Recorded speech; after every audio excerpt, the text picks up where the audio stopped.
नमस्कार। जय जय श्री सीताराम। हर हर महादेव। मित्रों, आप सुन रहे हैं श्रावण मास महात्म की कथाएं, जिसमें अभी तक आप अध्याय 5 तक की कथानक को श्रवण किया है। आज हम अध्याय 6 की कथा को सुनेंगे। इस अध्याय में सोमवार व्रत के विधान के संबंध में बताया गया है। तो आइए बिना विलंब के शुरू करते हैं श्रावण मास महात्म की कथा को। सनत कुमार बोले, हे भगवान, मैंने रविवार का हर्षकारक महात्म सुन लिया। अब आप श्रावण मास में सोमवार का महात्म मुझे बताइए।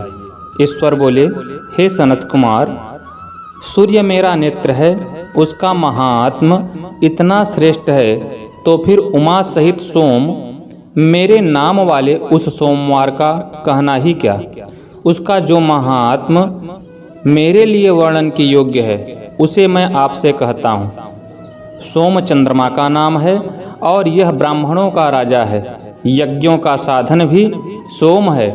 उस सोम के नाम के कारणों को आप सावधान होकर मुझसे सुनिए, क्योंकि यह वार मेरा ही स्वरूप है, अतः इसे सोम कहा गया है। इसलिए यह समस्त राज्य का प्रदाता तथा श्रेष्ठ है। व्रत करने वाले को यह संपूर्ण राज्य का फल देने वाला है। हे विप्र, उसकी विधि सुनिए। मैं आपको विस्तार पूर्वक बता रहा हूँ। 12 महीने में सोमवार अत्यंत श्रेष्ठ है। उन मासों में यदि सोमवार व्रत करने में असमर्थ हो तो श्रावण मास में इसे अवश्य ही करना चाहिए। इस मास में इस व्रत को करके मनुष्य वर्ष भर के लिए व्रत का फल प्राप्त करता है। श्रावण में शुक्ल पक्ष के प्रथम सोमवार को यह संकल्प करें कि मैं विधिवत इस व्रत को करूँगा या करूँगी। शिव जी मुझ पर प्रसन्न हो। इस प्रकार चारों सोमवार के दिन, और यदि 5 हो जाएं तो उसमें भी प्रातःकाल यह संकल्प करें और रात्रि में शिव का पूजन करें। 16 उपचारों से सायंकाल में भी शिव की पूजा करें और एकाग्रचित्त होकर इस दिव्य कथा का श्रवण करें। हे सनत कुमार, इस सोमवार की कही जाने वाली विधि को अब मुझसे सुनिए। श्रावण मास के प्रथम सोमवार को इस श्रेष्ठ व्रत को प्रारंभ करें। मनुष्य को चाहिए कि अच्छी तरह स्नान करके पवित्र होकर श्वेत वस्त्र धारण कर ले और काम, क्रोध, अहंकार, द्वेष, निंदा आदि का त्याग करके मालती, मल्लिका आदि श्वेत पुष्पों को लाएं। इनके अतिरिक्त अन्य विविध पुष्पों से तथा अभीष्ट पूजनोपचारों के द्वारा त्रयंबक इस मूल मंत्र से शिव जी की पूजा करें। उसके बाद कहें, मैं सौ भावनाश महादेव उग्र उग्रनाथ, भाव शशिमौली, रुद्र, नीलकंठ, शिव तथा भवहारी का ध्यान करता हूँ। इस प्रकार अपने विभव के अनुसार मनोहर उपचारों से देवेश शिव का विधिवत पूजन करें। जो इस व्रत को करता है उसके पुण्य फल को सुनिए। जो लोग सोमवार के दिन पार्वती सहित शिव की पूजा करते हैं, वे पुनरावृत्ति से रहित अक्षय लोक को प्राप्त करते हैं। हे सनत कुमार, इस मास में नक्त व्रत से जो पुण्य प्राप्त होता है उसे मैं संक्षेप में कहता हूँ। देवताओं तथा दानवों से भी अभेद्य 7 जन्मों का अर्जित पाप नक्त भोजन से नष्ट हो जाता है। इसमें संदेह नहीं करना चाहिए। अथवा इस अति उत्तम व्रत को उपवास पूर्वक करें। इसे करने से पुत्र की इच्छा रखने वाला मनुष्य पुत्र प्राप्त करता है और धन चाहने वाला धन प्राप्त करता है। वह जिस जिस अभिष्ट की कामना करता है उसे पा जाता है। इस लोक में दीर्घकालिक वांछित सुखोपभोगों को भोग कर अंत में श्रेष्ठ विमान पर आरूढ़ होकर वह रुद्र लोक में प्रतिष्ठा प्राप्त करता है।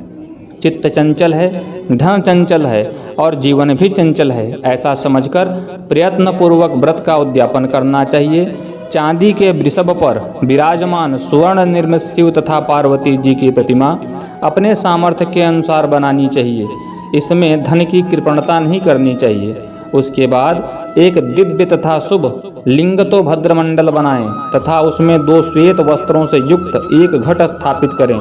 घट के ऊपर तांबे अथवा बांस का बना हुआ पात्र रखें और उसके ऊपर उमा सहित शिव जी को स्थापित करें।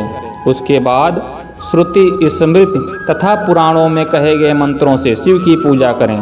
पुष्पों का मंडल बनाएं तथा उसके ऊपर सुंदर चंदौवा लगाएं। उसमें गीतों तथा बाजों की मधुर ध्वनि के साथ रात्रि जागरण करें।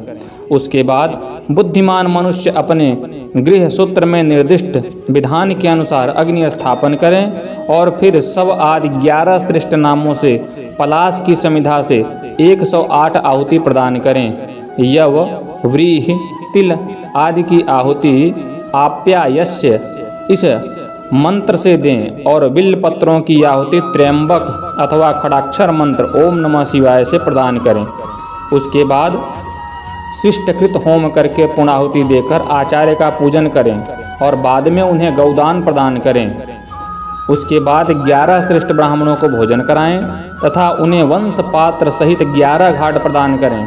इसके बाद पूजित देवता को तथा देवता को अर्पित सभी सामग्री आचार्य को दें और तत्पश्चात प्रार्थना करें, मेरा व्रत परिपूर्ण हो और शिव जी मुझ पर प्रसन्न हो। उसके बाद बंधुओं के साथ हर्षपूर्वक भोजन करें। इसी विधान से जो मनुष्य इस व्रत को करता है वह जिस जिस अभिलक्षित वस्तु की कामना करता है उसे प्राप्त कर लेता है और अंत में शिवलोक को प्राप्त होकर उस लोक में पूजित होता है। हे सनत कुमार, सर्वप्रथम श्री कृष्ण ने इस मंगलकारी सोमवार का व्रत किया। श्रेष्ठ आस्तिक तथा धर्मपरायण राजाओं ने भी इस व्रत को किया था।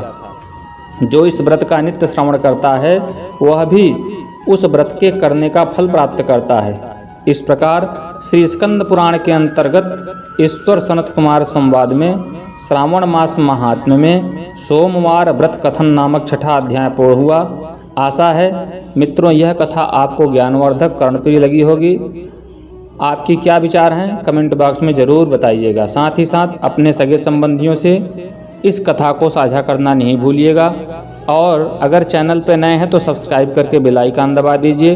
पूरे वीडियो में अंत तक बने रहने के लिए आप सभी का हृदय से धन्यवाद। नमस्कार। जय जय श्री सीताराम। हर हर महादेव।